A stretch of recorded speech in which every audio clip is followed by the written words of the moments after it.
Malam ke-17. Pada malam ke-17, Ratu Syahrazad berkata kepada Raja Syahryar, "Wahai Baginda, pada malam yang lalu kita telah sampai pada cerita tentang gadis pertama yang mengungkapkan keinginannya untuk mendampingi si pemuda. Saat itu, karena terlalu gembira dan nyaris tidak percaya dengan keadaan, si gadis mengantuk dan tertidur di sisi kedua kaki si pemuda. Kemudian gadis itu meneruskan ceritanya. Keesokan harinya kami bersiap-siap untuk pergi.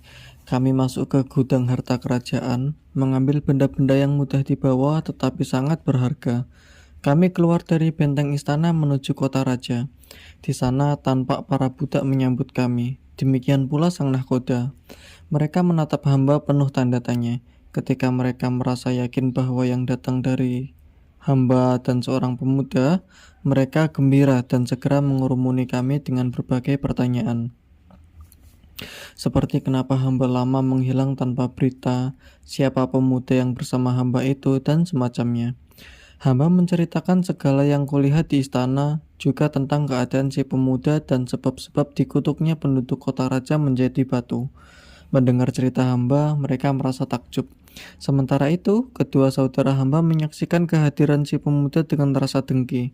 Bahkan mereka membencinya dalam hati serta merencanakan sebuah muslihat.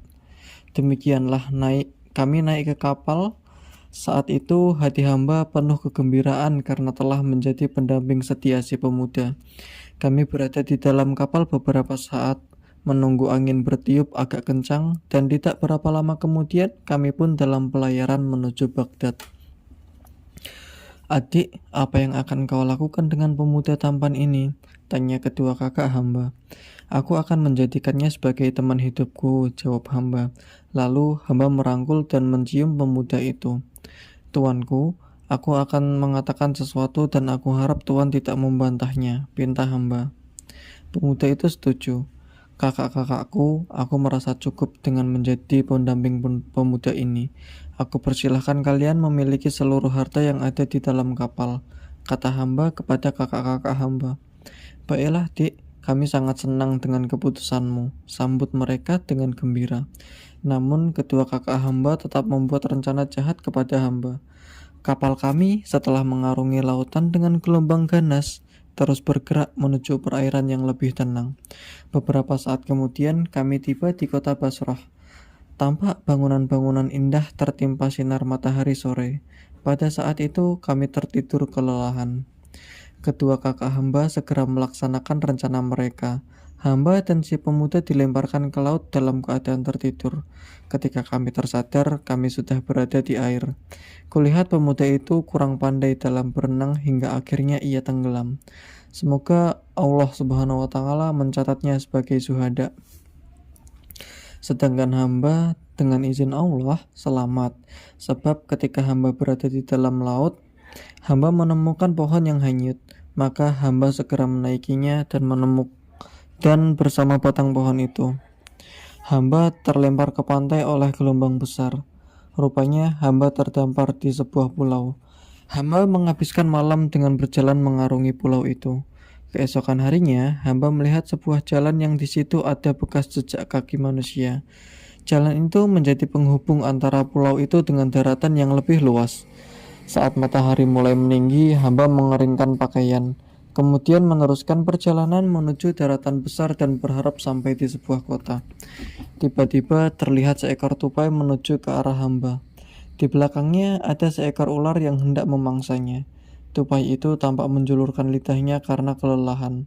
Karena merasa kasihan, hamba pungut batu dan hamba lempar ular itu hingga tewas seketika karena lemparan hamba tepat mengenai kepalanya. Sementara tupai itu mengembangkan dua sayapnya dan terbang ke angkasa hingga hamba merasa sangat heran. Hamba lalu beristirahat, melepas lelah dan tertidur. Saat terbangun, hamba terkejut menyaksikan seorang perempuan memegangi kedua kakiku.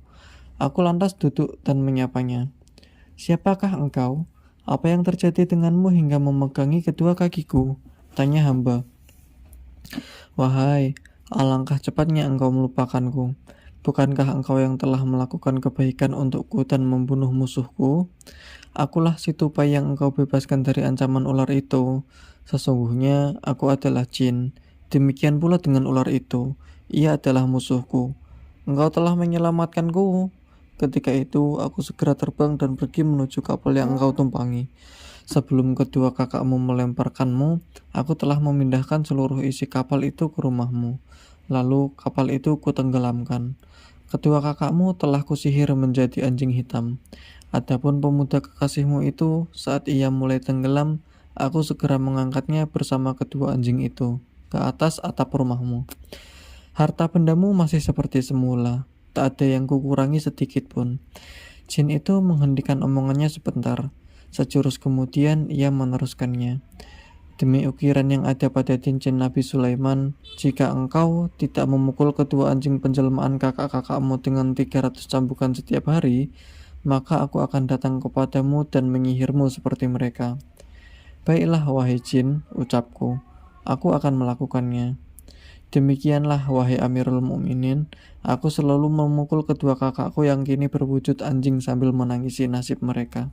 Mendengar kisah gadis pemilik rumah itu, Khalifah Harun ar-Rasyid merasa takjub dan bukan kepalang. Dan engkau, Nona, apakah yang menyebabkan bekas cambukan di tubuhmu itu? Tanya Khalifah pada gadis kedua.